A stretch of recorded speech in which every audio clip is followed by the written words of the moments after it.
ठीक है, आज हम लोग अपना इंडियन नेशनल मूवमेंट का नेक्स्ट टॉपिक स्टार्ट करेंगे। लेक्चर 8 है ये, है ना। 7th को स्किप किए हैं, क्रांतिकारी आंदोलन हम लोग लास्ट में पढ़ेंगे उसको। ठीक है, आज जो हम लोग पढ़ने वाले हैं वह 1915 से लेकर 1947 तक का जो इरा है, जिसे हम गांधीयन इरा कहते हैं। क्या कहते हैं? गांधीयन इरा कहते हैं, या गांधी युग के नाम से जानते हैं, या गांधीवादी चरण के नाम से जानते हैं, जिसमें हम गांधी जी के कंप्लीट जीवन को और उनके साथ साथ उनके आंदोलन की प्रक्रियाओं को, इन सारी चीजों को एक साथ देखेंगे। ठीक है, आज तो गांधी जी के परिचय और उनके द्वारा किए गए प्रारंभिक आंदोलनों पर हम क्या करेंगे, सबसे पहले चर्चा करेंगे। ठीक है, गांधी जी का एक बहुत स्पेशल थॉट था, है ना। My life is my message, मेरा जीवन ही मेरा संदेश है। ऐसे वाक्यों के साथ में हम पूरे गांधी जी के जीवन के दर्शन, है ना, उनके पॉलिटिकल एजेंडे, उनके सिद्धांत और गांधी जी के द्वारा किए गए आंदोलनों को उनके लक्ष्य तक पहुंचाने के लिए की गई जो नीतियां, कहने चाहिए उनकी जो प्रक्रिया थी, जो प्रोसेस था, वो कंप्लीट हम लोग इसमें आज देखने वाले हैं। गांधी जी के कुछ विचारों में से एक जो विचार जो मुझे बहुत अच्छा लगता है, वो उसमें कौन सा था, एक जो हिटलर को जवाब देते हुए उन्होंने कहा था। हिटलर ने द्वितीय विश्व युद्ध के समय कहा था, आंख के बदले आंख, an eye for an eye. उसके जवाब में गांधी जी ने कहा था कि an eye for an eye make the whole world is blind. यदि आंख के बदले आंख ली जाने लगी तो क्या होगा, संपूर्ण विश्व अंधा हो जाएगा। क्या हो जाएगा? अंधा हो जाए। ये किसका कथन था? गांधी जी का कथन था। और इसीलिए उन्होंने कहा है, उनकी जो कही हुई बात है कि my life is my message, तो कंप्लीट जो हम गांधी जी को अगर हम पढ़ते हैं या देखते हैं तो उनके लाइफ से ही हम क्या कहते हैं, जज करते हैं कि उनका संदेश क्या था। ठीक है, तो आज देखते हैं क्या क्या है। सबसे पहले आज हम लोग जो डायमेंशंस देखने वाले हैं क्या क्या है, तो गांधी जी का एक सामान्य परिचय जो सब लोग, आप लोग को मालूम भी है, हम लोग स्कूलों में पढ़ते आए हैं। बहुत लंबे समय तक हम गांधी जी के विषय में चर्चा करते रहते हैं। आज भी अगर गांधी को लिखने की बात आएगी तो भी हम क्या करते हैं कि गांधी को हम स्कूलों के पहले पन्ने से उठाना चालू कर देते। सामान्यतः जो युवा है ना, गांधी जी का जन्म 2 अक्टूबर से हुआ था, वहीं से पहले ही शुरुआत करते। लेकिन वर्तमान के समय की जो अभिव्यक्ति है, या वर्तमान समय में गांधी के विचारों की जो प्रासंगिकता है, उसको समझना जरूरी है कि गांधी कहना क्या चाहते थे और गांधी के जीवन में ऐसा क्या संदेश छुपा हुआ था। तो उनके परिचय में हम दिखेगा गांधी जी का दर्शन क्या था, है ना। गांधी जी के थॉट में हम उनके सामान्य विचार क्या थे, उनका राजनीतिक दर्शन क्या था, उनका राजनीतिक चेतना क्या थी, ऐसे सब सामान्य दर्शनों को भी हम क्या करेंगे, अलग अलग एजेंडे के तौर पर या उनके सिद्धांतों के आधार पर हम देखेंगे कि गांधी के विचारों में था क्या एक्चुअल में, और किस तरीके से गांधीवादी युग, मतलब कहना चाहिए कि एक व्यक्ति के नाम पर एक लंबा टाइम पीरियड क्या कर रहे हैं हम लोग, उसको संज्ञा दे रहे हैं। सीधी सीधी बात है ना, एक काल पूरा एक व्यक्ति के नाम पे जाना जा रहा है। छोटी बात है क्या? नहीं है। 1915 से लेकर आप 1947 तक जा रहे हो, और वहां तक सिर्फ और सिर्फ किसकी बात कर रहे हो? गांधी की बात कर रहे हो। एक कंप्लीट इरा किसके नाम पर हो रहा है? एक व्यक्ति के नाम पर हो रहा है। तो सामान्य सी बात है कि उसके विचारों में या उसके दर्शन में कोई छोटी बड़ी बात रही होगी क्या? नहीं। ठीक। अगला जो है गांधी जी की कार्य पद्धति। तो गांधी जी के जितने भी आंदोलन हुए, जितने भी मास मूवमेंट हुए, जो जन आंदोलन उन्होंने भारत में खड़ा किया, तो वो कैसे हुआ, वो ऐसी कौन सी कार्य पद्धति थी, या जिस ऐसी कौन सी प्रक्रिया थी जिसके माध्यम से गांधी जी एक मास मूवमेंट खड़ा कर रहे थे। गांधी जी को हम एक जनवादी नेता, एक मास मूवमेंट का नेता मानते हैं, या जनक मानते हैं भारत में। हालांकि लोकमान्य तिलक के भी आंदोलनों में हम वो जन आंदोलन या वो मास मूवमेंट हम देखते हैं, लेकिन जिस तरीके के कैरिज्मेटिक लीडरशिप गांधी में थी, वो दूसरे किसी में देखने को नहीं मिलती है ना। स्वतंत्रता के संग्राम या राष्ट्रीय आंदोलन में कई नेता आए, लेकिन गांधी के नेतृत्व पर चलने वाला आंदोलन एक अलग ही लक्ष्य की प्राप्ति करता था। ठीक। उसके बाद हम क्या देखने वाले, गांधी जी के का और दक्षिण अफ्रीका का क्या संबंध है। दक्षिण अफ्रीका के लोग गांधी जी के कारण आज भारत को स्वीकारते हैं। ठीक है, कि जिस प्रकार से गांधी जी ने अफ्रीका के लोगों के लिए लड़ाई लड़ी, है ना, अफ्रीका में जिस तरीके का मूवमेंट खड़ा किया, उन्होंने जो आंदोलन खड़ा किया, उनको जो न्याय दिलाया, उसकी वजह से आज भारत और दक्षिण अफ्रीका के रिश्ते बहुत ज्यादा मजबूत है। तो दक्षिण अफ्रीका में हुआ क्या, वो हम देखेंगे। गांधी जी का भारत आगमन कब हुआ और गांधी जी के प्रमुख सहायक कौन कौन थे, ये थोड़ा सा हम लोग उनके परिचयात्मक शुरुआती चरण पे हम लोग क्या करेंगे, देखेंगे। उसके बाद कुछ प्रारंभिक आंदोलन हुए हैं गांधी जी के द्वारा, उन प्रारंभिक आंदोलनों पर चर्चा करेंगे। तो इस चैप्टर में रॉलेट एक्ट और जलियांवाला बाग को छोड़कर हम उनके जो अहमदाबाद मिल मजदूर आंदोलन जो है वहां तक की चर्चा आज हम कंप्लीट इस क्लास में करने वाले हैं। ठीक है, हम बढ़ते हैं आगे। क्लियर है ना यहाँ तक? हाँ चलो। तो गांधी जी का जैसे सबको पता है कि जन्म कब हुआ, 2 अक्टूबर 1869।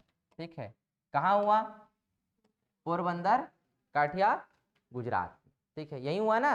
क्या इतने ऐसे कितने लोग हैं जिनको नहीं मालूम था ये?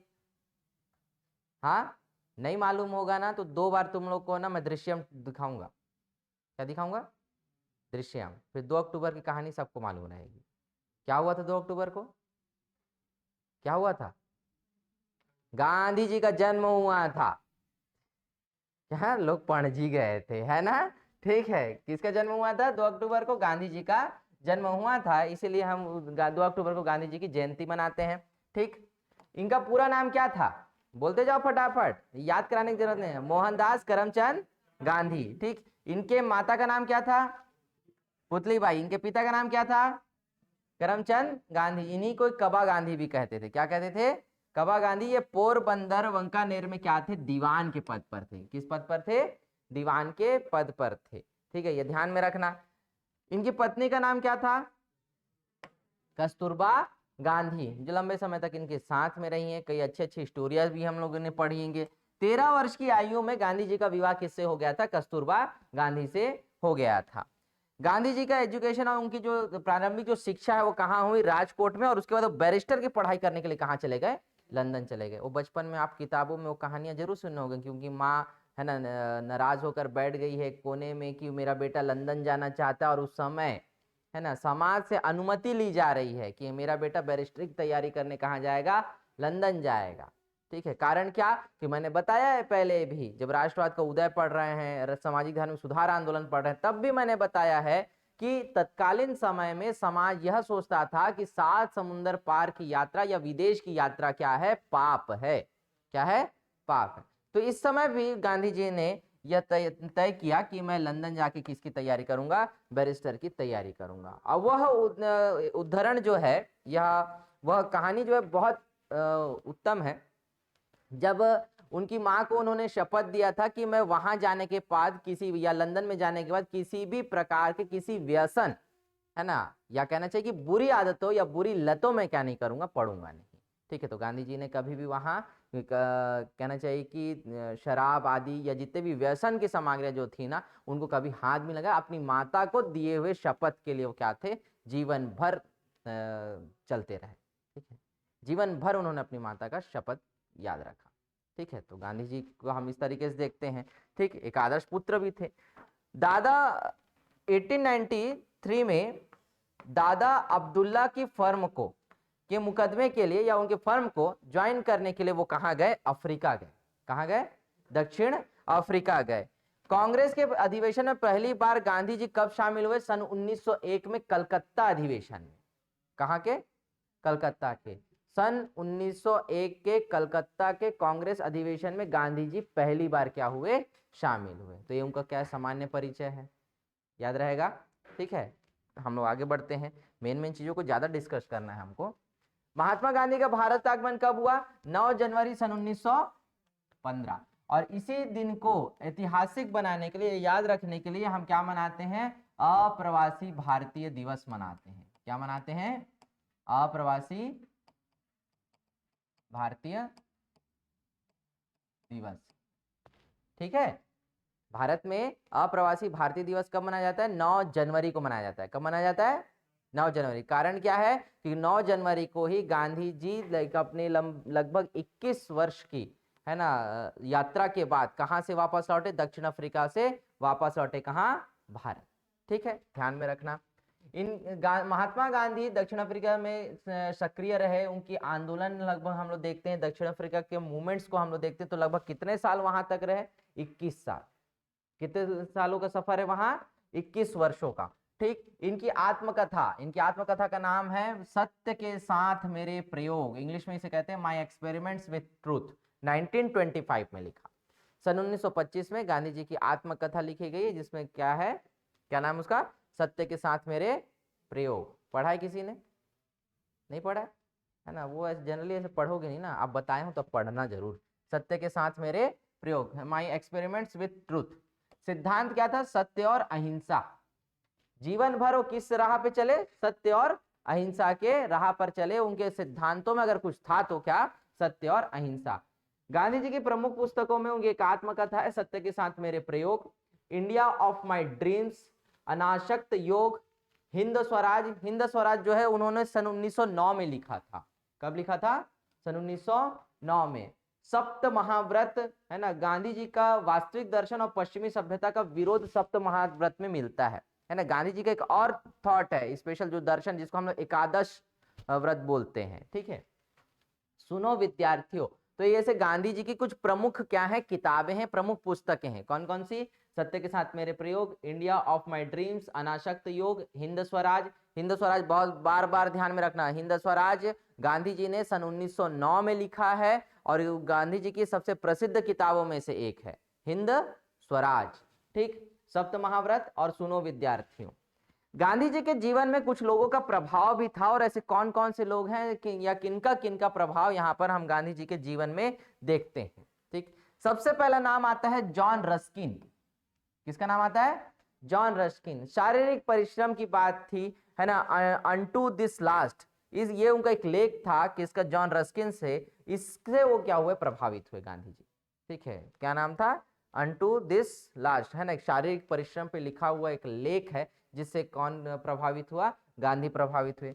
दूसरे एक बहुत बड़े व्यक्ति हुए, है ना, जर्मन का ही था मेरे ख्याल से, डेविस मोरो। क्या नाम है इनका पूरा? डेविस मोरो। इन्होंने एक लेख लिखा था किसानों के सत्याग्रह पर। यहां से सविनय अवज्ञा, एक जल समाधि हुई है, ठीक है। वो एक लेख था किसका? डेविस मोरोस का।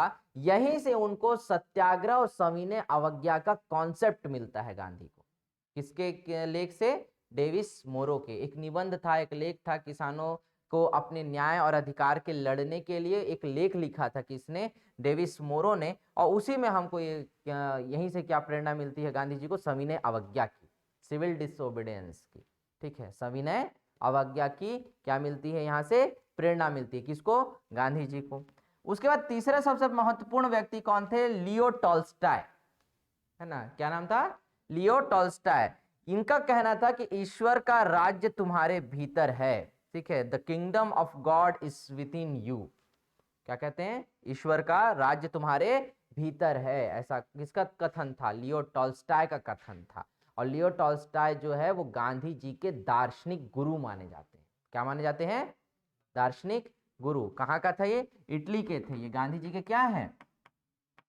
दार्शनिक गुरु, बताया हूं, ठीक है।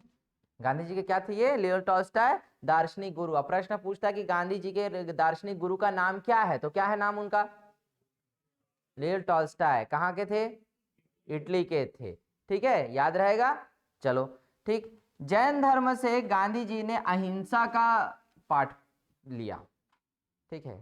किसका?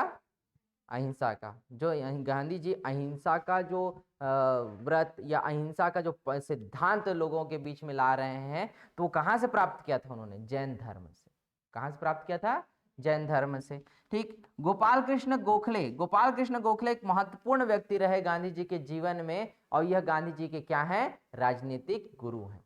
बहुत ज्यादा प्रभाव गांधी जी पर अगर रहा किसी का, तो वो किसका था? गोपाल कृष्ण गोखले का था। किसका था? गोपाल कृष्ण गोखले, ठीक है। ये गांधी जी के क्या थे? राजनीतिक गुरु थे। अब प्रश्न पूछेगा अब तुम लोगों को कभी भी कि गांधी जी के राजनीतिक गुरु कौन है, तो क्या बताओगे? जोर से बोलो, एक बार बोलो। भारत माता की। हाँ, ठीक है, थोड़ा सा जोश लाओ। गांधी जी की मृत्यु कब हुई? 30 जनवरी 1948 को नाथूराम गोडसे ने गांधी जी को गोली मारकर उनकी क्या कर दी? हत्या कर दी। किसने? नाथूराम गोडसे ने, ठीक है। जानते हो नाथूराम गोडसे कौन है? हाँ, नहीं जानते हो तो आप देखना यूट्यूब पे जाके, ठीक है, 30 जनवरी 1948 को, है ना, महाराष्ट्र के एक व्यक्ति नाथूराम गोडसे ने गांधी जी की क्या कर दी, हत्या कर दी। और इसी समय नेहरू ने कहा था कि हमारे जीवन से प्रकाश चला गया। ठीक है, क्या कहा था इसने, नेहरू जी ने, हमारे जीवन से प्रकाश चला गया। गांधी जी के संबंध में बहुत अच्छे अच्छे लोगों ने कई लाइनें कही हैं। सबसे फेमस जो व्यक्ति हैं, अल्बर्ट आइंस्टीन, क्या नाम, अल्बर्ट आइंस्टीन। मैं तुम लोगों को होमवर्क दे रहा हूं कि अल्बर्ट आइंस्टीन ने गांधी जी के विषय में क्या कहा था, ये कल आकर मुझे बताओगे। ठीक है, गांधी जी के कल हम, अब तो गांधी जी पढ़ना ही है पूरा लाइन से। तो अल्बर्ट आइंस्टीन ने गांधी की मृत्यु पर क्या कहा था, ये मुझे जरूर बताना। क्योंकि गांधी जी का जो काफिला जो निकला ना, जो उनकी अंतिम यात्रा जो निकली, वह कहना चाहिए कि विश्व के पटल पर भी वो याद रखी गई है। ऐसी उनकी अंतिम यात्रा थी गांधी जी की। और नेहरू ने तभी कहा था कि हमारे जीवन से क्या चला गया, प्रकाश चला गया। ठीक है, ये किसका स्टेटमेंट था, नेहरू का। ठीक, आगे बढ़ते हैं हम लोग। गांधी जी के विषय में कई कुछ संबोधन हैं। उन संबोधन में कौन कौन सा किसने दिया है या किसके संदर्भ में कहा जाता है संबोधन को, ऐसा पूछता है प्रश्न कई बार। जैसे केसरे हिंद, तो केसरे हिंद की जो उपाधि थी गांधी जी की, वो किसने दी थी, अंग्रेजों ने दी थी। किसने दी थी, अंग्रेजों ने दी थी। जब भारत में प्रथम विश्व युद्ध का दौर चल रहा है, तो गांधी जी का जो है अलग अलग कैंप में जाकर, गांव क्षेत्रों में जाकर सेना में भर्ती के लिए युवाओं को प्रेरित कर रहे हैं। और इसीलिए गांधी प्रथम विश्व युद्ध के समय फिर गांधी जी को अंग्रेजों ने केसर ए हिंद की उपाधि दी थी। किसकी उपाधि दी थी, केसर ए हिंद की उपाधि दी थी। ये ध्यान में रखना कि केसर ए हिंद की उपाधि के अतिरिक्त भी गांधी जी के पास में जूलू पदक और बोअर पदक,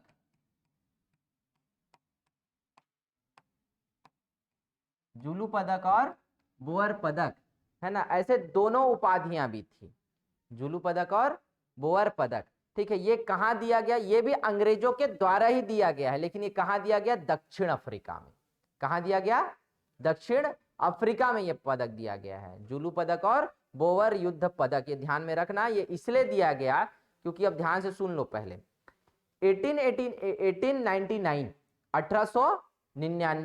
1899 से 1902 तक, 1899 से लेकर 1902 तक, 1902 तक अंग्रेजों और दक्षिण अफ्रीका का एक राज्य था जिसको हम लोग बोअर राज्य कहते हैं। एक क्षेत्र, दक्षिण अफ्रीका का एक क्षेत्र है, वो क्या कहलाता है, बोअर स्टेट कहलाता है, बोअर राज्य कहलाता है। और जो बोअर राज्य था वो किसके अधीन था, डचों के अधीन था। किसके अधीन था, डचों के अधीन था। और यहां पर डचों और अंग्रेजों के बीच जो युद्ध हुआ, ठीक है, उस युद्ध में अंग्रेजों की तरफ या अंग्रेजों की सहायता करने वाले व्यक्ति कौन थे, गांधी जी थे। उनकी सेना में शामिल होने के लिए भी, है ना, अलग अलग फिर उस तरीके से एम्बुलेंस की सेवा देना या किसी प्रकार से चिकित्सा की सेवा देना, ये सारा काम किसने किया, गांधी ने किया। उस समय बोअर का जब युद्ध हुआ, तो जो डचों और अंग्रेजों के बीच जब ये युद्ध हुआ, इस युद्ध को बोअर का युद्ध बोलते हैं। 1899 में, और 1899 से 1902 के बीच जो चला, 1899 से लेकर 1902 के बीच जो युद्ध हुआ, उसे बोअर का युद्ध बोलते हैं। क्या बोलते हैं, बोअर का युद्ध होते हैं। कहाँ हुआ है ये, अफ्रीका में। कहाँ हुआ है, दक्षिण अफ्रीका में, याद रहेगा। और उसी के लिए फिर गांधी जी को सम्मानित करते हुए उन्होंने बोअर युद्ध पदक या जूलू युद्ध पदक, ऐसा पदक उनको गांधी जी को दिया था। किन लोगों ने, अंग्रेजों ने। किन लोगों ने दिया, याद रहेगा। ठीक, चलो फिर भर्ती करने वाला सार्जेंट, क्या कहा है, भर्ती करने वाला सार्जेंट। ये भी किसने, प्रथम विश्व युद्ध के समय अलग अलग कैंप में जाकर लोग युवाओं को सेना में भर्ती होने के लिए आह्वान कौन कर रहा है, गांधी जी कर रहे हैं। इसलिए प्रथम विश्व युद्ध के समय अंग्रेजों ने गांधी जी को भर्ती करने वाला सार्जेंट भी कहा। ऐसे दो संबोधन समझ में आ गए। केसर ए हिंद किसने दिया, जोर से बोलो। खाना खा के आए हो कि नहीं, हाँ, खाओ कि नहीं खाओ, हाँ, तो आवाज निकालो ना, क्यों इतना खौफ रहता है तुम लोगों ने। किसने दिया है, जूलू पदक किसने दिया, बोअर पदक किसने दिया, और भर्ती करने वाला सार्जेंट किसने कहा, 4 याद हो गया। ठीक, इसके बाद कुली बैरिस्टर, दक्षिण अफ्रीका का एक अंग्रेज मजिस्ट्रेट था, उसने गांधी जी को क्या कहा है, कुली मजिस्ट्रेट कहा है। आधुनिक युग का अजात शत्रु, ये अज्ञात लिखा है ना। आधुनिक युग के अजात शत्रु किसने कहा है? डॉक्टर राजेंद्र प्रसाद। ठीक है, क्या कहा है राजेंद्र प्रसाद ने?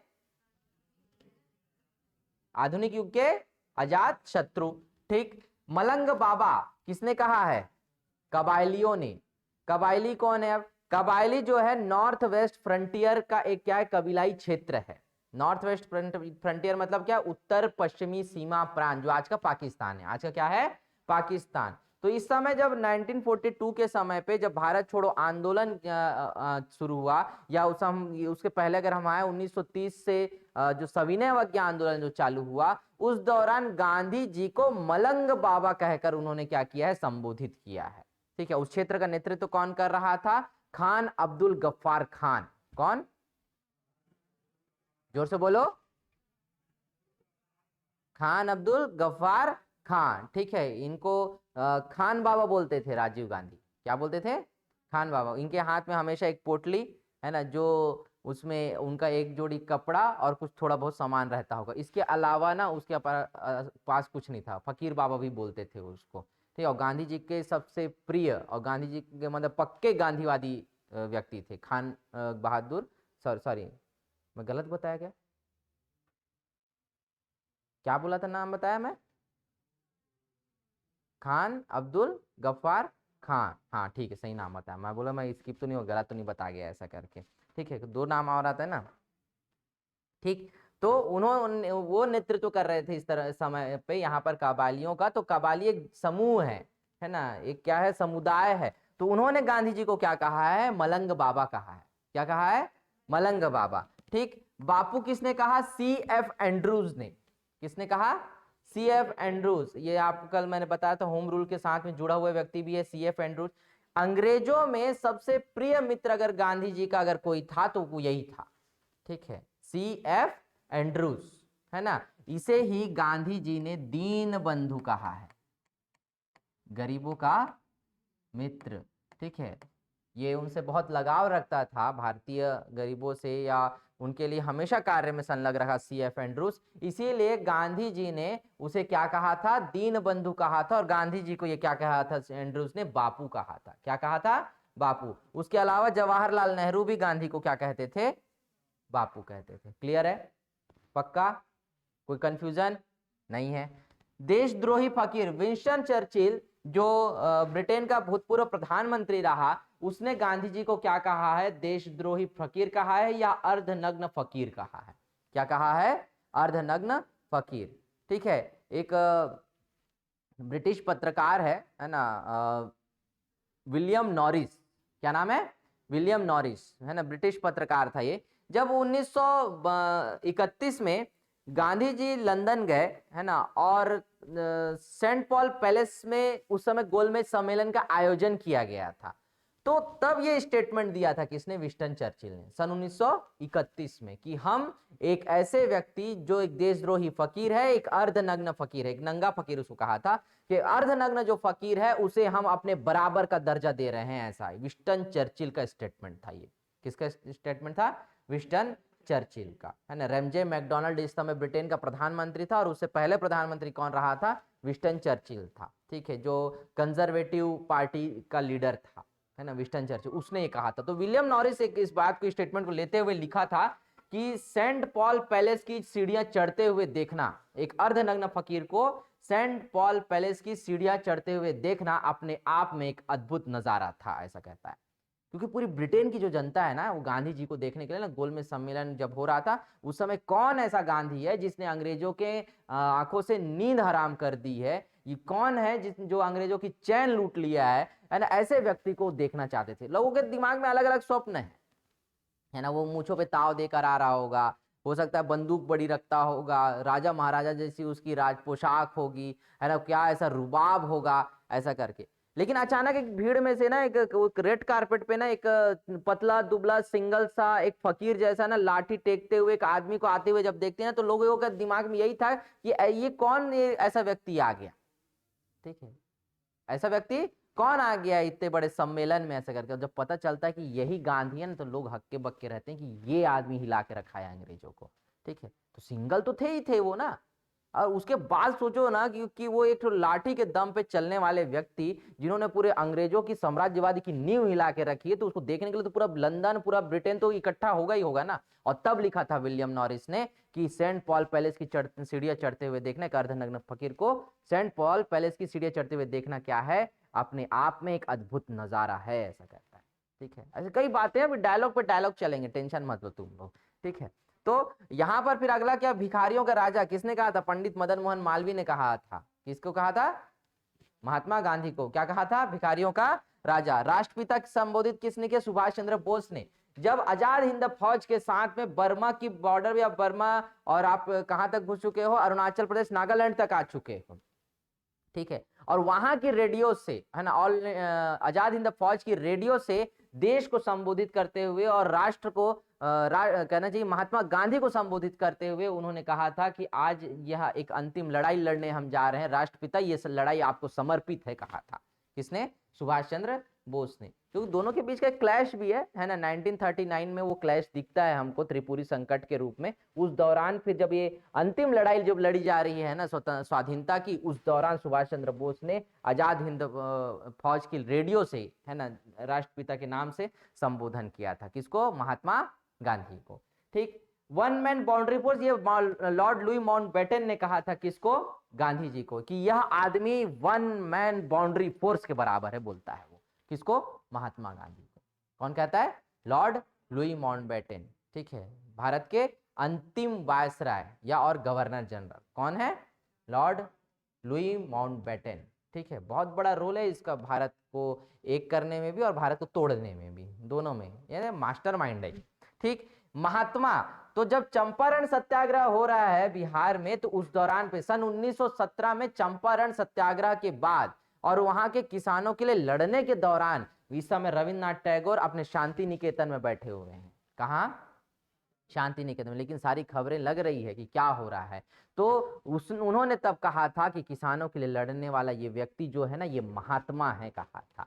क्या है? कहा था महात्मा। ठीक है, और उसके बाद फिर गांधी जी को, है ना, या मोहनदास करमचंद गांधी को क्या कहा गया? महात्मा गांधी कहा गया। तो महात्मा टाइटल किसने दिया है गांधी जी को? रविंद्रनाथ टैगोर ने। याद रहेगा? ठीक है, वन मैन बाउंड्री फोर्स किसने कहा है? Lord Louis Mountbatten. अर्धनग्न फकीर किसने कहा है? विंस्टन चर्चिल ने। राष्ट्रपिता किसने कहा है? जोर से बोलो। भारत माता की। हाँ, गांधी जी ने अपने आंदोलन और सत्याग्रह को पूर्ण करने के लिए और अपने फॉलोअर्स और अपने अनुयायियों को रखने के लिए कुछ आश्रमों की भी स्थापना की, क्योंकि किसी आंदोलन से जुड़ने वाले व्यक्तियों के लिए एक आश्रय की आवश्यकता जरूर होती है। अब जैसे मैं तुम लोग को बोलता हूं कि चलो हम लोग कुछ आंदोलन करने के लिए रायपुर निकलना है, ठीक है, अब हम लोग 3 दिन 4 दिन रायपुर में हमारा आंदोलन, हम रहेंगे कहाँ? हाँ, कहाँ रहेंगे? तो क्या करना पड़ेगा हमको? आश्रमों की स्थापना। किसकी स्थापना करनी पड़ेगी? आश्रमों की स्थापना। अब मान लीजिए हम किसी सरकार के खिलाफ लड़ने के लिए जाएंगे, तो हमको अपना हमारा ठहराव चाहिए कि नहीं चाहिए? हाँ, कि उसी पंडाल के नीचे गद्दा डाल के हम सोएंगे? आखिर वो भी तो ठहराव है कि नहीं है? तो गांधी जी सबसे पहले ध्यान में रखना कि अपने दक्षिण अफ्रीका दौरे के दौरान वो एक बार भारत आए। ठीक है, गांधी जी ने वहां पे नटाल कांग्रेस की स्थापना किया था और उसी के दौरान उन नस्ल भेद की जो लंबी लड़ाई जो गांधी जी लड़ रहे थे, उसके लिए उनको कुछ धनराशि की भी आवश्यकता थी। तो गांधी जी जब पहली बार जब भारत आए, जब दक्षिण अफ्रीका दौरे के दौरान, तो सन 1901 में आने के बाद उन्होंने बंबई में एक विधि कार्यालय खोला था, अपना एक लॉ फर्म, अपना एक लॉ ऑफिस खोला था। किसने? महात्मा गांधी ने। कहाँ खोला? मुंबई में। ठीक है, किसका? अपने एक लॉ ऑफिस, अपने लॉ फर्म का ऑफिस कहाँ डाला? बॉम्बे में डाला या मुंबई में डाला? कहाँ डाला? सन कौन सा है? 1901। अब इसके बाद दक्षिण अफ्रीका से लेकर भारत तक गांधी जी ने कुछ कुछ अपने आश्रमों की जो स्थापना की, कहां की और कब कब की? ठीक है, तो सबसे पहले क्या? टॉल्स्टॉय आश्रम या टॉल्स्टॉय फार्म बोलते हैं, जिसको हम क्या बोलते हैं? टॉल्स्टॉय फार्म या टॉल्स्टॉय आश्रम। ये जोहान्सबर्ग दक्षिण अफ्रीका में है। कहां है? दक्षिण अफ्रीका में। ठीक है, कब ओपन किया? 1902 में। कब ओपन किया था? 1902 में। दूसरा जो है फिनिक्स फार्म, ये दोनों में से एक फार्म ऐसे ना, कालिन बाग करके उनका एक मित्र था जो जर्मन शिल्पकार था, आर्किटेक्ट था, उसकी सहायता से बनाया था उसने। एक है फिनिक्स फार्म, तो फिनिक्स फार्म डरबन में खोला उन्होंने। कहा? डरबन। कहाँ है ये? दक्षिण अफ्रीका में। कब ओपन किया? 1904 में। ठीक है, तो इनके अनुयायियों को है ना यहाँ पर ठहरने रहने ये सब की व्यवस्था कौन करते? गांधी जी करते। ठीक है, क्योंकि वहां भी तो भारतीय थे और गांधी ने अगर आंदोलन छेड़ा है तो उसके साथ लोग जुड़ के चलेंगे, ऐसा होता था, इसलिए वो आश्रमों की स्थापना भी करते थे। तो गांधी ने दक्षिण अफ्रीका में 2 आश्रमों की स्थापना की, एक टॉल्स्टॉय आश्रम और दूसरा फिनिक्स फार्म। ठीक, उसके बाद साबरमती आश्रम, गांधी जी का भारत में यह पहला आश्रम था और उन्होंने कहा ओपन किया? साबरमती नदी के तट पर, अहमदाबाद में। कहा? साबर नदी के तट पर, अहमदाबाद में, सन 1915। सन 1915 में ही गांधी जी ने एक और आश्रम की स्थापना की, सत्याग्रह आश्रम की, एक कोचरब, अहमदाबाद में। कहा? कोचरब, अहमदाबाद, सन 1915। ठीक, इसके बाद गांधी जी ने अनाशक्ति आश्रम की स्थापना की सन 1929 में, उत्तराखंड में, कौसानी में। कहा? कौसानी, उत्तराखंड में, सन 1929। ठीक है, ये इसको पीडीएफ तो मिलेगा ही मिलेगा, आप लोग को ध्यान में रखना, लेकिन अगर किसी के पास अगर मिस हो गया, कुछ हो गया, तो ये ध्यान में रखना, या फोटो वोटो खींच लिए रहो या तो फिर लिख लिए रहो, क्योंकि ये मिलता नहीं है ना, ये बहुत खोजना पड़ता है इसको, ये ना मैं भी बहुत मुश्किल से इसको खोजा था। अनाशक्ति आश्रम, कौसानी, उत्तराखंड, 1929 में। सेवाग्राम आश्रम सब जानते हो, कहाँ है? वर्धा, महाराष्ट्र में। क्या खास बात है वर्धा आश्रम से? मैं क्यों इसको सेवाग्राम आश्रम को इतना रिलेट करके मैं बोला हूं अभी, क्यों बोला हूं? बताओ ना, कुछ खास है क्या? छत्तीसगढ़ से कुछ इसका संबंध है क्या? वाह मेरे महानायकों, ऐसी खामोशी छा गई, ऐसा क्या पूछ दिया मैं? सेवाग्राम आश्रम के तर्ज पर या वर्धा आश्रम के तर्ज पर छत्तीसगढ़ में भी एक आश्रम की स्थापना की जा रही है, नया रायपुर में या नवा रायपुर में। किया जा रहा है कि नहीं? हाँ कि ना? हाँ, ठीक है, अब याद आया। तो छत्तीसगढ़ में भी सेवाग्राम आश्रम या वर्धा आश्रम के तर्ज पर क्या किया जा रहा है? एक आश्रम की या गांधी के जीवन को जीवंत रूप दिखाने के लिए एक आश्रम की स्थापना की जा रही है। ठीक है, ध्यान में रहेगा। दूसरी खास बात क्या कि यहीं पे सेवाग्राम आश्रम में या वर्धा आश्रम में छत्तीसगढ़ के एक प्रसिद्ध संत गांधी जी के सानिध्य में रहे। कौन? कहां से कुछ भी नाम लिया, गहिरा गुरु है। छत्तीसगढ़ की सरकार की पिछली जो गवर्नमेंट थी है ना, छत्तीसगढ़ में पिछली जो गवर्नमेंट थी, कांग्रेस गवर्नमेंट, उसने एक बहुत बड़ी महत्वाकांक्षी योजना उन्हीं के नाम पे चलाई। आप बताओ, अरे दिमाग के घोड़े दौड़ाओ। हाँ, चलो एजुकेशन में है, आप बताओ। स्वामी आत्मानंद। ठीक है, क्या नाम? स्वामी आत्मानंद, है ना। तो उनका बचपन जो है ना इसी आश्रम में गुजरा है, सेवाग्राम आश्रम, वर्धा आश्रम में। ठीक है, सुबह जब गांधी जी भजन के लिए या प्रार्थना के लिए जब आश्रम में बैठते तो उनके साथ में ना स्वामी आत्मानंद, ठीक है, वो भी बैठते थे उनके साथ में। तो गांधी जी का इस तरीके से स्नेह है उनके साथ में। बाद में फिर यहाँ आए, यहाँ आने के बाद फिर वो स्वामी आत्मानंद कहलाए हैं। ठीक है, उनका परिवार पूरा कहाँ था? यहीं सेवा दे रहा था, वर्धा आश्रम में। ठीक है, ध्यान रखना, स्वामी आत्मानंद का संबंध कौन से आश्रम से है? सेवाग्राम आश्रम या वर्धा आश्रम से है, याद रहेगा। क्लियर एकदम? ठीक है, और दूसरा क्या, 2 पॉइंट यही बता दिया हूं, छत्तीसगढ़ का 2 क्वेश्चन यही बता दिया हूं। क्या क्या बता दिया? सेवाग्राम आश्रम के तर्ज पर छत्तीसगढ़ में भी नवा रायपुर में एक आश्रम बन रहा है, पहला। और दूसरा क्या कि स्वामी आत्मानंद का भी संबंध कहां से है? यहीं से, यहीं पे गांधी जी के सानिध्य में हो रहे हैं। ठीक है, याद रहेगा। चलो, अब गांधी जी के दर्शन क्या क्या है ना। गांधी जी के दर्शन को हम लोग समझते हैं। सबसे पहले गांधी जी की फिलॉसफी क्या थी। एक सामान्य दर्शन, जो सामान्य विचार है उनका, उस फिलॉसफी को एक बार देखेंगे, राजनीतिक दर्शन, और उनका एक आर्थिक दर्शन। ठीक है, तो सामाजिक ढांचे को एक मूर्त रूप देने के लिए मैं कल या परसों एक स्टेटमेंट भी आपको बता रहा था कि राष्ट्रीय स्तर के किसी बड़े राजनीतिक नेता ने एक स्टेटमेंट दिया था, वो विवादित भी रहा। उस स्टेटमेंट में गांधी जी को चतुर बनिया कहा गया था। क्या कहा गया था? चतुर बनिया। और उसको कहने के पीछे का रीजन क्या था वो भी मैं आपको बता रहा था। वो इतना कंट्रोवर्शियल नहीं होना चाहिए क्योंकि उस फिलॉसफी को बताने वाला वो स्टेटमेंट था। और वो क्या था? ये गांधी का आर्थिक दर्शन, गांधी का आर्थिक दर्शन। ठीक है, वो तो कंट्रोवर्सी है, उठ खड़ी होती है एकदम, नहीं गांधी के विषय में ऐसे मानने वाले लोग हैं, ये है वो है, दुनिया भर का वो बहुत सारा क्रिटिकल एजेंडा निकल के आ जाना सामने कर देते हैं लोग। ठीक है, तो लोग ऐसा कमेंट मारते हैं ना कि नाथूराम गोडसे को मानने वाले लोग गांधी को क्या मानेंगे। ठीक है, तो मेरा तो बस इतना ही भी कहना है कि गांधी का भी देश भारत था और गोडसे का भी देश भारत था। ठीक है, सही है। विचारों के क्या थे? मतभेद थे। इसीलिए भगत सिंह ने कहा था, अब हम तो युवा हैं, थोड़ा सा युवा विचार को ज्यादा एग्रेसिव तरीके से मानते हैं। भगत सिंह का एक स्टेटमेंट बहुत अच्छा आया था, एक तो उसकी किताब है मैं नास्तिक हूं, है ना। भगत सिंह की किताब का नाम क्या है?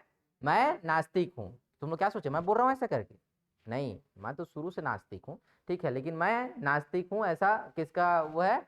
किताब है भगत सिंह किताब। उसमें वो कहते हैं भगत सिंह कि मन का क्या कहते हैं, मत का भेद हो जाए लेकिन मन का भेद नहीं होना चाहिए। मत का भेद हो जाए लेकिन मन का भेद नहीं होना चाहिए। आपस में आपके और मेरे विचारों में क्या हो जाए, है ना, भेद हो सकता है क्योंकि भारत में 135 करोड़ लोग अगर हैं तो 135 करोड़ विचार होगा। मैं हमेशा इस बात को बोलता हूं। तो आपके और मेरे मतों में, आपके और मेरे विचारों में भेद हो सकता है। ठीक है, मत का भेद हो सकता है लेकिन मन का भेद नहीं होना चाहिए। क्यों? क्योंकि ये राष्ट्र हमारा है। ठीक है, जितना ये राष्ट्र आपके लिए उतना राष्ट्र मेरे लिए भी है कि नहीं है? हाँ, तो ये ध्यान में रखना। तो इसीलिए आर्थिक दर्शन भी गांधी जी का क्या है? जरूरी है, क्योंकि गांधी जी के जितने भी आंदोलन हुए उसमें एक आर्थिक दर्शन था, एक इकोनॉमिकल फिलॉसफी थी उसमें, जिसके बेसिस पर क्या चल रहा था? कंप्लीट मूवमेंट चल रहा था, कंप्लीट, है ना, entire movement of national movement. ठीक है, इंडियन नेशनल मूवमेंट। ठीक है, उस पूरा का पूरा आंदोलन हम आर्थिक दृष्टिकोण से देखते हैं गांधी जी का। ठीक है, और इस बात को बहुत गहनता से जब मैंने पढ़ रहा था, एक पेपर पढ़ा था उसके विषय में, है ना। गांधी जी की एक पत्रिका थी यंग इंडिया। ठीक है, उसमें पूरा ये कॉन्सेप्ट देता है कि गांधी जी क्या कहना चाह रहे हैं अपने आंदोलनों के लिए। ठीक है, तो गांधी के दर्शन को समझते हैं हम लोग अभी, है ना, लंबा है थोड़ा सा। गांधी जी के सबसे सामान्य दर्शन में से पहला क्या कि गांधी जी का जो मूल सिद्धांत है क्या? सत्य और अहिंसा, इसको स्वीकारते हैं। किसको स्वीकारते हैं? सत्य और अहिंसा। ये ध्यान रखना कि जो चैप्टर में जो पढ़ा रहा हूं आज, जो लेक्चर आज जो चल रहा है, ये इसी पर ही पूरा का पूरा 1947 तक का आंदोलन आधारित है। ये ध्यान में रखना, क्योंकि गांधीयन फिलॉसफी को आप अच्छे से ऑब्जर्व कर लिए, अच्छे से स्टडी कर लिए, अच्छे से समझ लिए, तो उसके बाद गांधी का हर आंदोलन आपको पर्टिकुलर समझ में आ जाएगा कि गांधी कहना क्या चाह रहे थे, गांधी के सिद्धांतों में क्या था। तो सामान्य दर्शन में सबसे पहला क्या कि उनका सत्य और अहिंसा, और इसी को ही क्या कहा गया? सत्य का आग्रह कहा गया। क्या कहा गया? सत्य का आग्रह, सत्याग्रह। ठीक है, सत्य और अहिंसा। अंग्रेज इतने परेशान थे कि गांधी जी का सत्याग्रह है क्या? ऐसा कौन सा हथियार है जिसके सामने हमारे परमाणु बम तक नहीं चल सकते, हमारी बंदूकें नहीं चल सकती, है ना।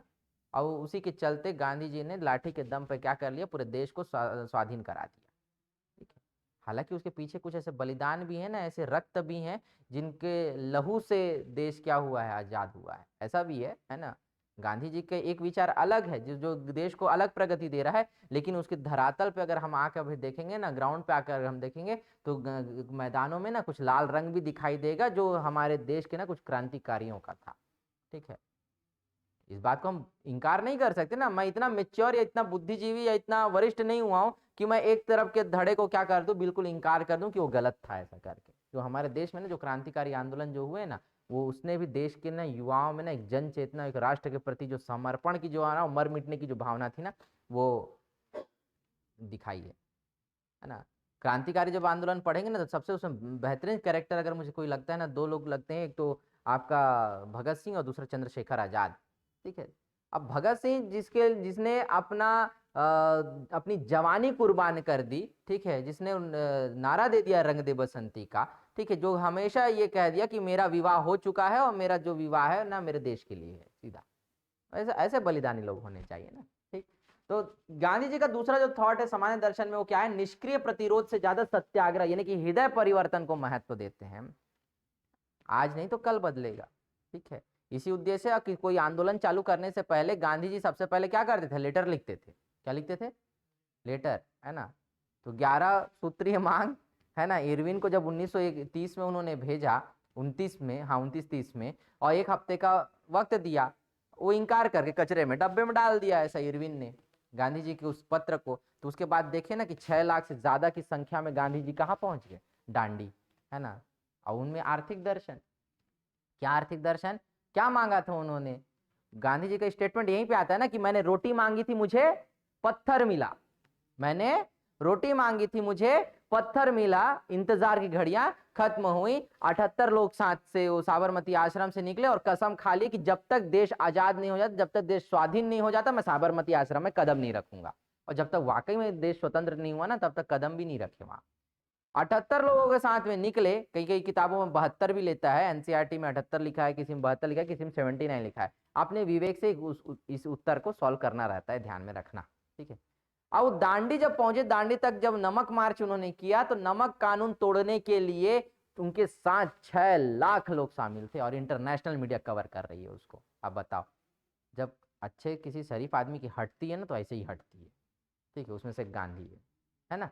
दूसरा क्या, साध्य और साधन, जो ज्यादा महत्वपूर्ण है, साध्य और साधन की पवित्रता, उस पर ये इंपॉर्टेंस देते हैं, है ना। प्योरिटी ऑफ मीन्स, ठीक है। जो साधन है जिसके माध्यम से आप लड़ाई लड़ रहे हो, तो मतलब आपने अहिंसक आंदोलन चालू किया है ना, आपका जो साधन है वो क्या है, सत्य और अहिंसा है, तो उस पर अटल रहो, ठीक है। ये गांधी का थॉट है। तब जाकर आप क्या कर सकते हो, अपने लक्ष्य की प्राप्ति कर सकते हैं। अगला क्या, कि ये समाजवादी थे, वो कहते हैं कि मैं सच्चा समाजवादी हूं, ठीक है। और ये स्टेटमेंट किसकी तरफ से आया था, लुई फिशर की तरफ से। गांधी जी में समाजवाद भी था, समाजवादी पक्ष के भी थे, है ना। लुईस फिशर से कहा था उन्होंने, उन गांधी जी ने, है ना, कि मैं क्या हूं, सच्चा समाजवादी हूं।